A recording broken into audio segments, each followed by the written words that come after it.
ಕಬ್ಬಿನ ಬೆಲೆ ನಿಗದಿ, ಹಿಂಬಾಕಿ ಪಾವತಿ, ಬೆಳೆಹಾನಿ ಪರಿಹಾರ ವಿತರಣೆ ವಿಳಂಬ ಧೋರಣೆ ವಿರುದ್ಧ ಕರ್ನಾಟಕ ರಾಜ್ಯ ರೈತ ಸಂಘ ಹಾಗೂ ಹಸಿರು ಸೇನೆ ಜಿಲ್ಲಾ ಘಟಕ ಬೀದರ ವತಿಯಿಂದ ಸಾವಿರಾರು ಸಂಖ್ಯೆಯಲ್ಲಿ ಸೇರಿದ ರೈತರು ಬೃಹತ್ ಪ್ರತಿಭಟನೆ ನಡೆಸಿದರು. ಪಟ್ಟಣದ ಪ್ರವಾಸಿ ಮಂದಿರದಿಂದ ಪ್ರಾರಂಭವಾಗಿದ್ದು, ಅಂಬೇಡ್ಕರ ವೃತ್ತದ ಮೂಲಕ ಛತ್ರಪತಿ ಶಿವಾಜಿ ವೃತ್ತದವರೆಗೆ ಪ್ರತಿಭಟನೆ ನಡೆಸಿ ಮುಖ್ಯಮಂತ್ರಿ ಸಿದ್ದರಾಮಯ್ಯ ಅವರಿಗೆ ಬರೆದಿರುವ ಮನವಿ ಪತ್ರವನ್ನು ಜಿಲ್ಲಾಧಿಕಾರಿಗಳಾದ ಶಿಲ್ಪಾ ಶರ್ಮಾ ಅವರ ಮೂಲಕ ರೈತ ಸಂಘದ ಪ್ರಮುಖ ಬೇಡಿಕೆಗಳಾದ 2025-26ನೇ ಸಾಲಿನಲ್ಲಿ ಸಕ್ಕರೆ ಕಾರ್ಖಾನೆಗಳು ಪ್ರತಿ ಟನ್ ಕಬ್ಬಿಗೆ ರೂ.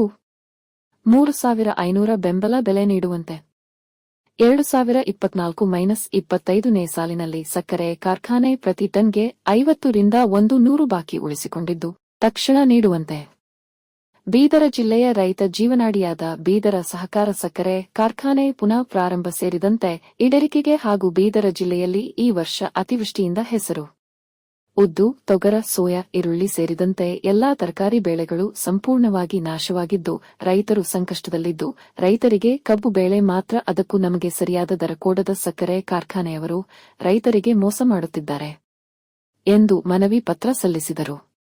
ಬಳಿಕ ಪ್ರತಿಭಟನಾಕಾರರನ್ನು ಉದ್ದೇಶಿಸಿ ಮಾತನಾಡಿದ ಜಿಲ್ಲಾಧಿಕಾರಿ ಶಿಲ್ಪಾ ಶರ್ಮಾ, ಕೇಲ್ ಸಕ್ಕರೆ ಕಾರ್ಖಾನೆಗಳು 2,750 ನೀಡಿರುವ ಕುರಿತು ಮಾಹಿತಿ ಇದೆ.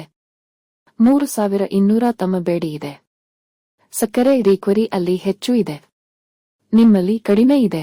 ಜಿಲ್ಲೆಯ ಸಕ್ಕರೆ ಕಾರ್ಖಾನೆಗಳಿಗೆ 1% ಕಡಿಮೆ ಆದರೆ 3.40 ರೂ ಕಡಿಮೆ ಮಾಡಬೇಕಾಗುತ್ತದೆ. 2,850 ವರೆಗೆ ನಿಗದಿ ಮಾಡಲಾಗಿದ್ದು, ನಾಳೆ ರೈತರು ಹಾಗೂ ಕಾರ್ಖಾನೆ ಮಾಲೀಕರ ಸಭೆ ಕರೆದು ತಮ್ಮ ಬೇಡಿಕೆಗೆ ಸ್ಪಂದಿಸುವ ಕೆಲಸ ಮಾಡುವ ಭರವಸೆ ನೀಡಿದರು. ಜಿಲ್ಲಾ ಪೊಲೀಸ್ ವರಿಷ್ಠಾಧಿಕಾರಿ ಪ್ರದೀಪ್ ಗುಂಟಿ, ಹೆಚ್ಚುವರಿ ಪೊಲೀಸ್ ಅಧಿಕಾರಿಗಳಾದ Chandrakanta Pujari, DySP Madivalappa, CPI Gurulingappagouda Patil, PSI Suresh Kumara ಸೇರಿದಂತೆ ನೂರಾರು ಪೊಲೀಸ್ ಸಿಬ್ಬಂದಿಗಳು ಪ್ರತಿಭಟನಾಕಾರರನ್ನು ನಿಯಂತ್ರಿಸಲು ನಿಯೋಜಿಸಲಾಗಿತ್ತು. ಕರ್ನಾಟಕ ರಾಜ್ಯ ರೈತ ಸಂಘ ಹಾಗೂ ಹಸಿರು ಸೇನೆ ಜಿಲ್ಲಾಧ್ಯಕ್ಷ ಸಿದ್ದರಾಮಪ್ಪ ಆಣದೂರ, ಕಾರ್ಯಾಧ್ಯಕ್ಷ ಶ್ರೀಮಂತ ಬಿರಾದಾರ, ದಯಾನಂದ ಸ್ವಾಮಿ ಸಿರ್ಸಿ, ತಾಲೂಕು ಅಧ್ಯಕ್ಷ ಸತೀಶ ನನ್ನೂರೆ, ಪರಮೇಶ್ವರ ಪಾಟೀಲ್, ಶೇಷಾರಾವ ಕಣಜಿ, ಬಾಬುರಾವ ಜೋಳದಾಬಕ, ಸುಭಾಷ ರಗಟೆ, ರಿಯಾಜ್ ಪಟೇಲ್, ಜಿಲ್ಲಾ ಉಪಾಧ್ಯಕ್ಷ ಕರಬಸಪ್ಪ ಹುಡಗಿ, ಸಿದ್ದಣ್ಣ, ಭೂಶೆಟ್ಟಿ, ಗುರುಲಿಂಗಪ್ಪ ಮೇಲೊಡ್ಡಿ, ಕಾಶಿನಾಥ ಹುಡಗಿ, ಕಂಟೆಪ್ಪ ಕ್ಯಾದೆ, ಜಲೀಲ ಸಾಹೇಬ, ಸಂಗಪ್ಪ ಸಿದ್ದೇಶ್ವರ, ತುರತಾಬಲಿ, ವಿನೋದಕುಮಾರ ಪಂಚಾಳ, ವಿಠಲ್ ಮುಸ್ತಾಪುರೆ, ಮುರಳೀಧರ್ ರಾವ ಪಾಟೀಲ, ಖಾಜಾಮೈನು, ಭೀಮಶ ರಂಜೇರಿ, ಡಾ ವೀರಶೆಟ್ಟ ಸಿದ್ದೇಶ್ವರ, ವಿಠಲರಾವ ಕಲ್ಯಾಣಿ ಸೇರಿದಂತೆ ಜಿಲ್ಲೆಯ ಪದಾಧಿಕಾರಿಗಳು, ರೈತ ಮುಖಂಡರು ಹಾಗೂ ಯುವ ಕ್ರಾಂತಿ ಸಂಘಟನೆಯ ಸಂಸ್ಥಾಪಕ ರಾಜ್ಯಾಧ್ಯಕ್ಷ ಗುಂಡುರೆಡ್ಡಿ, ಬ್ಯಾಂಕರೆಡ್ಡಿ, ಬಸವರಾಜ ಆರ್ಯ, ಸೋಮನಾಥ ಪಾಟೀಲ್ ಸೇರಿದಂತೆ ವಿವಿಧ ಸಂಘಟನೆ ಪದಾಧಿಕಾರಿಗಳು ಪ್ರತಿಭಟನೆಯಲ್ಲಿ ಪಾಲ್ಗೊಂಡಿದ್ದರು. ಮುಖ್ಯ ಆಶಯಗಳು: 50ಕ್ಕೂ ಅಧಿಕ ಎತ್ತಿನ ಬಂಡಿ ಹಾಗೂ ಟ್ರ್ಯಾಕ್ಟರ್ದೊಂದಿಗೆ ಪ್ರತಿಭಟನೆಗೆ ಆಗಮಿಸಿದ ರೈತರು. ಶಾಸಕ ಡಾ. ಸಿದ್ದಲಿಂಗಪ್ಪ ಪಾಟೀಲ್ ಸೇರಿದಂತೆ ಪೊಲೀಸರು ಅಳವಡಿಸಿದ ಬ್ಯಾರಿಕಾಡ ದಾಟಿದ ಸಂದರ್ಭದಲ್ಲಿ ಬಂಧಿಸಿದರು.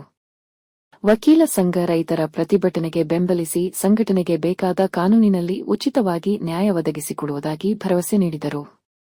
ಕಾಂಗ್ರೆಸ್ ಮಾಜಿ ಸಚಿವ ರಾಜಶೇಖರ ಪಾಟೀಲ್, ವಿಧಾನ ಪರಿಷತ್ ಸದಸ್ಯ ಭೀಮರಾವ ಪಾಟೀಲ್ ಸೇರಿದಂತೆ ರೈತರ ಪ್ರತಿಭಟನೆಗೆ ಬೆಂಬಲ ಸೂಚಿಸಿ ಪಾಲ್ಗೊಂಡಿದ್ದರು.